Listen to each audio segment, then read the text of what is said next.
হানাফি মাযহাবকে আহলে হাদিসের লোকজন বেদাত বলে, এটা কতটুকু যুক্তিযুক্ত কোরআন হাদিসের আলোকে জানতে চাই। ভাইরা আমার, হানাফি মাযহাবকে গড় পর্দায় বেদাত বলা এটা মূর্খতা এবং অজ্ঞানতা। আবার একইভাবে কেউ আহলে হাদিস হলে তাকে ইহুদির দালাল বলা এটাও মূর্খতা এবং অজ্ঞানতা। আমরা গড় পর্দায় এভাবে একে অন্যের বিরুদ্ধে যদি বিশুদ্ধার করতে থাকি তাহলে শয়তান খুশি হবে, আল্লাহ খুশি হবেন না। আমরা কোরআন এবং হাদিসের আলোকে জীবন যাপন করব, আমল করব, অন্য ভাইয়ের কোনো ভুল থাকলে সেটাকে সংশোধন করার চেষ্টা করব, কিন্তু কোনো অবস্থাতে ব্লেম গেম এভাবে একে অন্যকে দোষারোপ করার যে কালচার সেটাতে আমরা গামা খাবো না। আল্লাহ আমাদেরকে হেদায়েত দান করুন। এতে শয়তান খুশি হয়, এতে ইসলামের কোনো লাভ হয় না।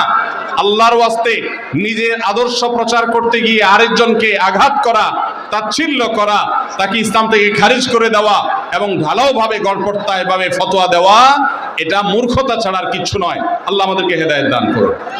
ভাই, আপনারা কি কিয়ামের পার্টি? আপনারা কি কিয়ামের দল, মিলাদ কিয়ামের পার্টি? তাহলে বসেন।